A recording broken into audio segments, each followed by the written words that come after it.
ಭಾರತದ ಸಂವಿಧಾನವನ್ನು ರಚನೆ ಮಾಡಿದಂಥ ಸುಮಾರು 200 ಜನ ಸೇರಿಕೊಂಡು ಅಂಬೇಡ್ಕರ್ ಅವರ ಅಧ್ಯಕ್ಷತೆಯಲ್ಲಿ ಅರ್ಥಪೂರ್ಣವಾಗಿ ಅದನ್ನು ರಚಿಸಿಕೊಟ್ಟಿದ್ದಾರೆ.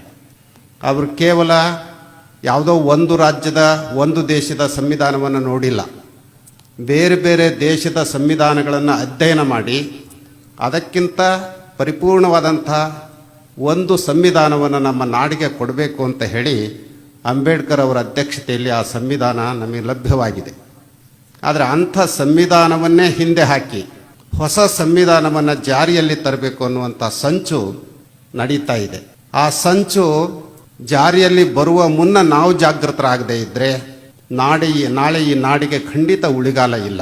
ಇವತ್ತು ಹಿಂದೂ ರಾಷ್ಟ್ರಕ್ಕೆ ಸಂವಿಧಾನ ಸಿದ್ಧ ಅಂತ ಇದೆ. ಈ ಪತ್ರಿಕೆಯನ್ನು ನೀವು ಗಮನಿಸಬೇಕು. ಹಿಂದೂ ರಾಷ್ಟ್ರಕ್ಕೆ ಸಂವಿಧಾನ ಸಿದ್ಧ.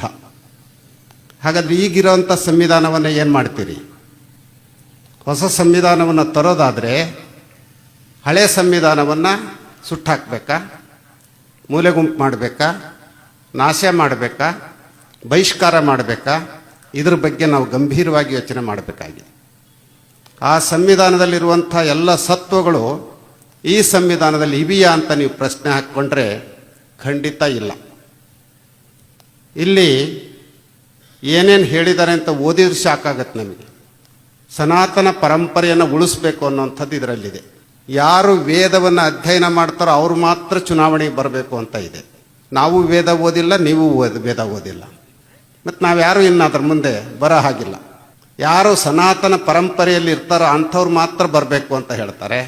ನಾವು ಸನಾತನ ಪರಂಪರೆಯನ್ನೇ ವಿರೋಧ ಮಾಡ್ತಾ ಬಂದಂಥವ್ರು ಲಿಂಗಾಯತ ಧರ್ಮದವರು, ಬಸವ ಧರ್ಮದವರು. ಹಾಗಾದರೆ ನಾವು ಯಾರು ಚುನಾವಣೆಯಲ್ಲಿ ಭಾಗವಹಿಸೋ ಹಾಗಿಲ್ವಾ? ಇದನ್ನು ಗಂಭೀರವಾಗಿ ನಾವು ಯೋಚನೆ ಮಾಡಬೇಕಾಗಿದೆ. ಅದರ ಜೊತೆಯಲ್ಲಿ ಅವರು ಹೇಳುವಂಥದ್ದನ್ನು ನೀವು ಗಮನಿಸಬೇಕು.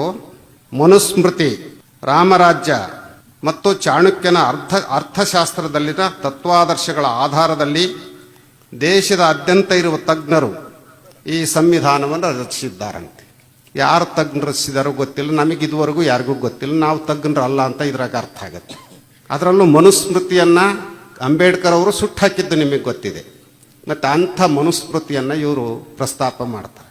ಅದಕ್ಕಿಂತ ಹೆಚ್ಚಾಗಿ ಈಗೇನು ಇವ್ರು ಮಾಡಿದಾರಲ್ಲ, ಈ ಸಂವಿಧಾನವನ್ನು 4 ಪೀಠಗಳ ಪೀಠಾಧಿಪತಿಗಳು ಒಪ್ಪಿಗೆ ನೀಡಿದ ನಂತರ, ಅವ್ರು ಯಾರು 4 ಪೀಠಗಳು? ಹಾಗಾದ್ರೆ ನಾವು ಯಾರು ಅಲ್ವಾ? ಜಗತ್ತಿನಲ್ಲಿ ಅವೇ 4 ಪೀಠಗಳಿದಾವ ನೋಡಿ. ಇದನ್ನು ಯೋಚನೆ ಮಾಡಬೇಕಾಗಿರೋದು. ಇದನ್ನು ನಾವು ಸರಿಯಾಗಿ ಯೋಚನೆ ಮಾಡದೇ ಇದ್ದರೆ ನಾಳೆ ಅವೆಲ್ಲರೂ ಕೂಡ ತಲೆ ಬೋಳಿಸ್ಕೊಳ್ಬೇಕಾಗತ್ತೆ. ನಮ್ಮ ಬದುಕು ನರಕ ಆಗುತ್ತೆ. ಜ್ಞಾನದ ಬಲದಿಂದ ಅಜ್ಞಾನದ ಕೇಡು ನೋಡಯ್ಯ ಅಂತ ಬಸವಣ್ಣವ್ರು ಹೇಳಿದರು. ಆದರೆ ಇಲ್ಲಿ ಜ್ಞಾನಕ್ಕೆ ಅವಕಾಶವೇ ಇಲ್ಲದಂಥ ಸ್ಥಿತಿ ನಿರ್ಮಾಣ ಆಗುತ್ತೆ. ಈ ನೆಲೆಯಲ್ಲಿ ಹಿಂದೂ ರಾಷ್ಟ್ರಕ್ಕೆ ಏನು ಹೊಸ ಸಂವಿಧಾನವನ್ನು ರೂಪಿಸುವಂಥ ಸಿದ್ಧತೆ ನಡೆದಿದೆ, ಅದು 3ನೇ ತಾರೀಕು ಜಾರಿಯಲ್ಲಿ ತರ್ತೇವೆ ಅಂತಲೂ ಹೇಳ್ತಾ ಇದ್ದಾರೆ. ಇದನ್ನು ನಾವು ಸ್ಪಷ್ಟವಾಗಿ ಖಂಡಿಸ್ತೇವೆ ಅಂತ ಹೇಳಲಿಕ್ಕೆ ಇಷ್ಟಪಡ್ತೀವಿ. ನಾವೊಬ್ಬರೇ ಅಲ್ಲ, ಈ ವೇದಿಕೆಯಲ್ಲಿರುವಂಥವರು, ವೇದಿಕೆಯ ಮುಂದೆ ಇರುವಂಥವರು ಇಂಥ ಸಂವಿಧಾನವನ್ನು ನಾವು ಖಂಡಿಸಲೇಬೇಕು. ಇಡೀ ರಾಷ್ಟ್ರದಲ್ಲಿ ಇದರ ವಿರುದ್ಧ ಒಂದು ಹೋರಾಟ ನಡಿಬೇಕು. ಇಲ್ಲ ಅಂತಂದರೆ ಎಲ್ಲ ಮೌಲ್ಯಗಳನ್ನು ನಾವು ಮೂಲೆಗುಂಪು ಮಾಡಿ ಮತ್ತೆ ಮೌಢ್ಯಗಳನ್ನು ಜಾರಿಯಲ್ಲಿ ತರಲಿಕ್ಕೆ ದಾರಿ ಆಗುತ್ತೆ. 12ನೇ ಶತಮಾನದ ಬಸವಾದಿ ಶಿವಶರಣರು ಮೌಢ್ಯಗಳ ವಿರುದ್ಧವಾಗೇ ಹೋರಾಡಿದರು. ಇವನಾರವ ಎನ್ನದೆ ಎಲ್ಲರನ್ನೂ ತಮ್ಮ ತೋಳ್ತೆಕ್ಕೆಯಲ್ಲಿ ತೆಗೆದುಕೊಂಡ್ರು. ಆದರೆ ಈಗೇನು ಮಾಡಿದ್ದಾರೆ? ಇಂಥವ್ರು ಮಾತ್ರ ಮತ ಹಾಕಲಿಕ್ಕೆ ಹಕ್ಕುದಾರರು. ಹಂಗಾರೆ ಈ ನಾಡಿನಲ್ಲಿ ಬೇರೆ ಜನಾಂಗ ಇರಲೇಬಾರ್ದ? ಈ ದೇಶ ಕೇವಲ ನಿಮಗೆ ಮಾತ್ರ ಸೀಮಿತವಾದದ್ದ? ಸಕಲ ಜೀವಾತ್ಮರಿಗೆ ಒಳಿತು ಬಯಸಬೇಕು ಅಂತ ಒಂದು ಕಡೆ ಹೇಳ್ತೇವೆ, ದಯವಿಲ್ಲದ ಧರ್ಮ ಅದೇ ಉದಯ ಅಂತ ಇನ್ನೊಂದು ಕಡೆ ಹೇಳ್ತೇವೆ. ಆದರೆ ದಯಾಹೀನರಾಗಿ ಇಂಥ ಸಂವಿಧಾನವನ್ನು ರಚನೆ ಮಾಡ್ತಾ ಇದೆ. ಇದರ ಬಗ್ಗೆ ನಮ್ಮ ಜನ ಧ್ವನಿ ಎತ್ತಬೇಕು. ಅದರಲ್ಲೂ ಚಿಂತಕರು, ಸ್ವಾಮಿಗಳು, ರಾಜಕಾರಣಿಗಳು ಧ್ವನಿ ಎತ್ತದೇ ಇದ್ದರೆ ನಾಳೆ ನಿಮ್ಮ ಧ್ವನಿಯೇ ಅಡಗುವಂಥ ಸ್ಥಿತಿ ಬರುತ್ತೆ. 12ನೇ ಶತಮಾನದಲ್ಲಿ ಆ ಧ್ವನಿ ಅಡಗಿತ್ತು. ಅದಕ್ಕೆ ಮತ್ತೆ ಹೊಸ ಚೈತನ್ಯವನ್ನು ತಂದುಕೊಟ್ಟಂಥವ್ರು ಬಸವಾದಿ ಶಿವಶರಣರು.